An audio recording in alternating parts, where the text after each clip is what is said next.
گرے jeans اور black shirt میں ملبوس زراعت سراپے سے ہو کر براؤن سکارف کے حالہ میں دمک رہے رخ روشن تک پہنچی، جہاں کا بگڑا جغرافیہ بلاشبہ عاشر کے انداز مخاطب کا نتیجہ تھا۔ عاشر کو نہ جانے کیوں تیکھے جاذب نقوش کے تیکھی پن پر ہنسی آ گئی، جسے وہ فوراً نچلا لب دانتوں تلے دبا کر گھنی مونچھوں تلے ہی چھپا گیا۔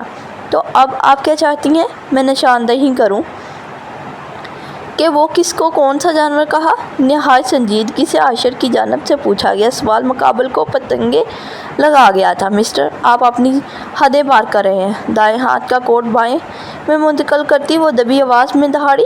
مان نے آئی برو اٹھا کر عاشر کو دیکھا کہ اب کیا؟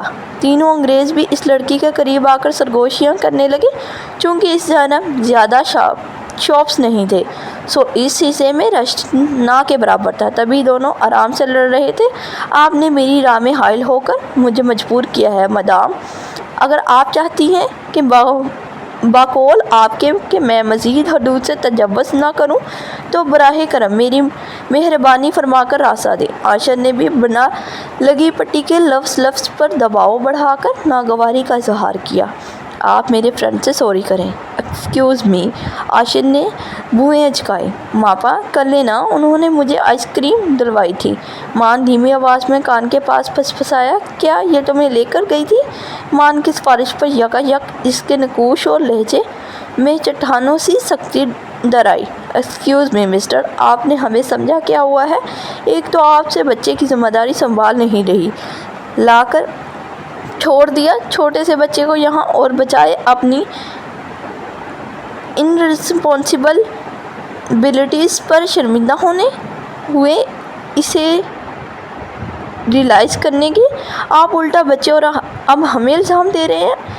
اسٹرینج۔ عاشر کو مشکوک انداز مقابل کو آگ لگا گیا تھا۔ دیکھیں آپ مسٹر، ہم انہیں لے کر نہیں گئے تھے، یہ ہمارے پاس خود آئے تھے، آپ دیکھ نہیں پائے۔ نو ڈاؤٹ آپ کے لیے آپ کے بیبی کی سیفٹی سے زیادہ امپورٹنٹ کچھ اور ہوگا۔ ہم نے تو بچے کو آپ کو لوٹایا ہے، آپ کو تو ہمارا تھینک فل ہونا چاہیے، مگر یہاں الٹا آپ ہم ہی سے بدتمیزی کر رہے ہیں۔ But I am not surprised, especially آپ کا ایٹیٹیوڈ دیکھنے کے بعد تو بالکل نہیں۔ ادار رکھنا شاید مقابل کی سرشست میں بھی شامل نہیں تھا، سو وہ بھی بنا لگی پٹی کے ٹھیک ٹھاک سناتی چلی گئی۔ محترمہ، بس بہت ہوا آپ کا، یہ میرا بچہ ہے، اس کی سیفٹی اور سلامتی کی فکر مجھے آپ سے کئی گنا زیادہ ہے۔ آپ نے مان کی ہیلپ کی، اس کے لیے شکریہ، باقی لیکچر کے لیے میرے پاس وقت نہیں۔ لٹھ مار انداز میں شکریہ مارتا وہ اس لڑکی کو حق تک چھوڑ مان کو اٹھائے تیز قدموں لفٹ کی جانب بڑھ گیا تھا۔ مغرور ہی صحیح، مجھے اچھا بہت لگا، وہ اجنبی تو تھا مگر اپنا بہت لگا۔ لفٹ میں داخل ہونے تک وہ اس اکڑ شخص کی پشت کو گھورتی رہی تھی۔ اس کے غائب ہوتے ہی فراق جیبے کو دائیں ہاتھ کی انگوٹھے سے سہلاتے ہوئے محبم تبسم نے اس کے تراشید لبوں کے کناروں کو چھوا تھا۔ اینگری مین۔ کوٹ دوسرے ہاتھ پر منتقل کرتی سر جھٹک کر وہ اپنے فرینڈس کی طرف متوجہ ہوئی، جو اس بندے سے اردو میں ہوئی گفتگو کی تفصیل جاننا چاہ رہے تھے۔ اب وہ انہیں کیا بتاتی کہ محترمہ نے انہیں کیا لقب دیا ہے؟ سو موضوع ہی ٹال گئی۔ جب سے توآں کرہا اس نے شادی کے لیے ہاں کہا تھا، روز ایک نئی تبدیلی اس کے اعصاب کا امتحان لینے کے لیے تیار ملتی تھی، اور شادی کی تاریخ طے ہونے کے بعد سے تو اس سرگرمی میں کچھ زیادہ ہی تیزی آ گئی تھی۔ وہ آپا جو غیر اہم معاملات میں بھی اس کی رائے لینا اہم جانتی تھی، اب تو جیسے رائے مشورے کا رواج ہی انہوں نے منسوخ کر دیا تھا۔ کرنا آخر آپ کا کیا چاہ رہی ہیں آپا؟ اپنے روم میں آئی تبدیلیوں پر کڑتی نظر ڈال کر ٹائی کے نوٹ ڈیلی کرتا وہ تذبذب کا شکار باہر آیا، جہاں آپا بچوں کی فرمائش پر بنایا پاستہ انہیں کھلا رہی تھی۔ ماپا، آپ آرو کو کھلا دیں گے؟ وہ بنا کچھ کہے صوفے پر بیٹھا تو آرو اپنا باؤل اسے تھما کر خود عاشر کی گود میں چڑھ کر بیٹھ گئی۔ وہ سر ہلاتا فوق تھام گیا۔ ماپا، آپ نے دیکھا ہمارے بیڈ روم میں اتنا بڑا بیڈ سیٹ کروایا ہے آپا نے۔ اپنا باؤل صوفے پر رکھ کر مان صاحب نے ممکنہ حد تک بائیں پھیلا کر بیڈ کا سائز بتانا چاہا۔ آرو کے منہ میں پاسا ڈالتے ہوئے عاشر نے محض ہوں پر اکتفا کیا۔ یہ کیا ہوتا ہے؟ اس کے ہوں پر آپا کا موڈ خراب ہوا۔ بتاؤ کیسا لگا؟ تمہاری پسند کو دھیان میں رکھ کر سفیان نے سلیکٹ کیا ہے، ورنہ میں ایسا سادہ ڈیزائن لینے کے حق میں ہرگز نہیں تھی۔ بتاؤ بھلا، شادی شدہ جوڑے کا بیڈ روم لگنا تو چاہیے ویسا۔ آپا حسب سابق عاشر کے رد عمل سے خفا ہوئی۔ میری پسند کو دھیان میں رکھتے تو آپ لوگ میرے علم میں لائے بغیر یہ سب کرتے ہی نہیں۔ وہ بچوں کے خیال سے دبی آواز میں معترض ہوا۔ عاشر، اس چیز پر تمہارے فضول اعتراضات کو میں بالکل بھی برداشت نہیں کروں گی۔ آپا بگڑی۔ ارے شادی بیاہ میں گھر کی سیٹنگ چینج کرنا، فرنیچر بدلوانا کون سی انوکھی بات ہے جو اس پر بھی تمہیں اعتراض ہے نہیں؟ بتاؤ، نہیں کم 5-7 سال پرانا فرنیچر تو ہوگا وہ، شاید ابا نے لے کر دیا تھا نا تمہیں۔ اچھا لگتا جو نئی دلہن دادا آدم کے زمانہ کا فرنیچر استعمال کرتی ہے اور رشتہ دار وہی کرتے۔ اس قناعت پسندی پر حد ہوتی ہے ہر چیز کی۔ بچوں کی موجودگی بالکل ہی فراموش کیے آپا نے بنا لحاظ ایک سانس میں جاڑ کر رکھ دیا تھا۔ خدا کو مانے آپا، ابا والا سنگل بیڈ تھا، پچھلے سال ہی نکلوا کر نیا ڈلوایا ہے۔ بچے بڑے ہو رہے ہیں اس وجہ سے، اور آپ ہیں کہ بچوں کے ٹکر دیکھنے پر عاشر جذبز ہوا۔ ہاں تو دلہن کے لیے میں نے بھی وہ سادہ پھیکا نکلوا کر نیا ڈلوا دیا۔ گوگا کہ یہ بھی ویسا ہی فضول سا ہی ہے، لیکن نیا تو ہے۔ آپا نے برا منہ بنایا۔ سمن، میں آپ لوگوں کے لیے چاکلیٹس لایا تھا، اندر میرے بیگ کے ساتھ شاپ پر رکھا ہے، جائیں آپ لوگ وہ دیکھیں جاؤ۔ ماہ نوال آرو مزید بچوں کے سامنے عزت افزائی سے بچنے کے لیے عاشر نے پہلی فرصت میں بچوں کو منظر سے ہٹایا۔ میں بتا رہی ہوں عاشر، اس طرح ہر چیز میں 100 کیڑے نکال کر تم میرا دل دکھا رہے ہو۔ کیا تمہارے گھر پر میرا کوئی حق نہیں؟ کیا میں اپنی مرضی سے یہاں کچھ نہیں کر سکتی؟ آپا کو ایک بار پھر جذباتی دورہ پڑا۔ آئی ایم سوری، باخدا میرا مقصد آپ کے جذبات کو مجروح کرنا نہیں ہے آپا۔ آپا کا ممناک لہجہ۔ عاشر تذبذب کا شکار ہوتا اٹھ کر ان کے قریب بیٹھا۔ آپا، یہ آپ ہی کا گھر ہے، یہاں آپ جو چاہیں کر سکتی ہیں، آپ کو ہر حق حاصل ہے، اس گھر پر بھی، ہم سب پر بھی۔ لیکن میں نے آپ پر پہلے ہی واضح کر دیا تھا کہ میں کوئی تام جھام نہیں چاہتا۔ سب سادگی سے ہوگا، کوئی فضول تبدیلی نہیں، کوئی بے وجہ کی ہنگامہ آرائی نہیں۔ جب سب سادگی سے ہو سکتا ہے تو پھر یہ سب کیوں؟ آپ اور سفیان خواہ ہی اپنی جان کیوں ہلکان کر رہے ہیں اس سب میں؟ عاشر ان کا ہاتھ تھام کر رسانیت سے بولا۔ کیونکہ آپا کے مقابل مشتعل ہونے کا مطلب اپنی شامت کو ہی دعوت دینا تھا۔ عاشر، تمہارے لیے یہ سب فضول اور غیر ضروری ہے، کیونکہ تم یہ شادی محض میری ضد پر سمجھ کر جبراً کر رہے ہو، لیکن میرے لیے اس شادی سے جڑی چھوٹی سے چھوٹی چیز بہت اہمیت رکھتی ہے۔ میرے 100 ارمان ہیں تمہاری شادی کو لے کر۔ عاشر، آپا پلیز۔ بھائی کی محبت سے مغلوب ہو کر جھلک پڑی آنکھوں سے انہوں نے دیکھا تو عاشر بے بسی سے بس اتنا ہی کہہ سکا، تم نہیں سمجھ رہے۔ یوں تو میرے سسرال میں بھی کئی شادیاں ہوئی ہیں، بڑی بہو کی حیثیت سے میرا اپنا مقام رہا ہے، لیکن میکے کی خوشی کا کوئی متبادل نہیں ہوتا۔ تم نہیں جانتے کتنے ارمان تھے میرے تم دونوں کی شادی کو لے کر، جنہیں اب ایک طویل عرصے کے بعد نکالنے کا موقع ملا ہے۔ اب کی باری میں تو قسمت نے دغا دے دیا، اور اب تمہاری باری میں بھی تم مسلسل شاکی ہو۔ آپا ابدید ہو کر اس کے بازو سے پیشانی ٹکا گئی تو بچھڑنے والے کی جدائی کا احساس یوں غالب آیا کہ بہت کچھ کہنے کے لیے لبوں تک آئے الفاظ اثر کھو بیٹھے۔ آپ کو جو کرنا ہے کریں آپا، بس خیال رکھیں کہ کسی سے حد سے زیادہ امیدیں وابستہ کرنے کا انجام مایوسی ہوتی ہے۔ آنے والی کے کچے رنگ اتر گئے تو ٹھیس آپ ہی کو پہنچے گی، جو میں برداشت نہیں کر سکتا۔ توقف سے انہیں خود سے الگ کر کے پانی کا گلاس تھماتا وہ وہاں سے نکل گیا۔ رات میں وہ آپا کی باتوں کو یاد کرتا مزمل سا حسب معمول بیڈ پر بیٹھا گود میں بیٹھی آرو کے بالوں میں تیل لگا رہا تھا جو حسب عادت پٹر پٹر دن بھر کی روادات سنا رہی تھی، جبکہ مان صاحب نے ڈریسنگ ٹیبل کے مقابل کھڑے اپنے بالوں کو کوئی خوبصورت سٹائل دینے کی کوشش میں ہلکان تھے۔ لیکن پھر میں یوں شیپ ہیئر سٹائل کروں گا، ان مال والے فورنر انکل جیسے۔ یہ بال اچھے نہیں ہیں، یہ ٹھیک نہیں ہوتے۔ اپنے بالوں میں انگلیاں پھنسا کر مان نے برا منہ بنایا۔ فورنر انکل جیسے؟ شہزادے کی انوکھے حوالے پر آرو کے بال سلجھتے ہوئے عاشر نے آئی برو اٹھا کر شہزادے کو دیکھا، جس کی روئی جیسے گال پھولے ہوئے تھے۔ گال پر وہ اپنے بالوں سے خفگی جتا رہا تھا۔ بیٹے، میں اس دوسرے فورنر انکل کی طرح آپ کے بال ہی نہ غائب کر دوں۔ یو شیپ ہیئر سٹائل کرنی ہے شہزادے کو۔ آ کر لیٹے اپنی جگہ۔ فورنر انکل کے ساتھ اس لڑکی اور اس کے الفاظ یاد آنے پر عاشر نے مان کو گھورا۔ جواباً وہ منہ پھلاتا بیڈ پر چڑھ کر رخ موڑ کر بیٹھ گیا۔ پاپا، میں اچھا بچہ ہوں نا؟ میں تیل لگوا رہا ہوں۔ میں کسی انکل جیسے بال نہیں بناؤں گا۔ آرو صاحب نے موقع کا فائدہ اٹھاتے فوراً اپنے نمبر بڑھانے چاہے۔ ہاں، میری آرو بہت اچھی بچی ہے۔ اس کے بال سنوار کر عاشر نے اس کے گال پر پیار کیا تو وہ کھلکھلاتی مان کو زبان دکھانے لگی۔ تیل لگانے سے بال لمبے ہوتے ہیں اور لڑکے پونی نہیں باندھتے۔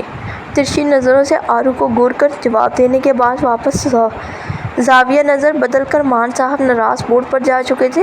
اچھا بھائی، یہاں آؤ اب۔ عاشر نے اسے قریب بلایا، لیکن مان صاحب کی ایگو بہت بڑی تھی۔ آؤ یار، ایک تو تم نے ناراض ہونا بہت اچھے سے سیکھ لیا۔ زبردستی مان کو کھینچ کر دونوں کو گدگدایا تو پورا کمرہ ان کی بے ریا کھلکھلاہٹوں سے گونج اٹھا، اور یہ کھلکھلاتے معصوم چہرے عاشر حسن کی روح پر چھائی اداسی کے لمحوں میں حیران کر گئے۔ وہ انہیں اپنے بازوؤں میں سمیٹتا خود بھی طمانینت سے مسکرا دیا۔ ماشاءاللہ، یہاں تو موتیاں برس رہی ہیں۔ مجھے تو لگا تھا کوئی تیر تلوار لے کر میری راہ میں حملہ بولنے کے لیے تیار ہوگا۔ گھر نزدیک ہونے کی وجہ سے سفیان صاحب کسی بھی وقت یوں ہی ٹپک پڑتے تھے، سو یہ حیرت انگیز نہیں تھا۔ سفیان ماموں، بچے ہمیشہ کی طرح سفیان کو دیکھتے ہی اس کی طرف لپکے۔ عاشر ناراضگی کے اظہار کے لیے خواہ مخواہ ہی تکیہ وغیرہ درست کرتا اسے نظر انداز کرنے لگا۔ یہ ادائیں بے نیازی تجھے بے وفا مبارک، مگر ایسی بے رخی کیا کہ سلام تک نہ پہنچے۔ آہ بھر کر حسب حال شعر پڑھتے ہوئے سفیان نے زبردستی عاشر کے ہاتھ سے تکیہ کھینچ کر کونی کے نیچے دبایا۔ تجھ بے آرام روح کو اپنے گھر سکون نہیں؟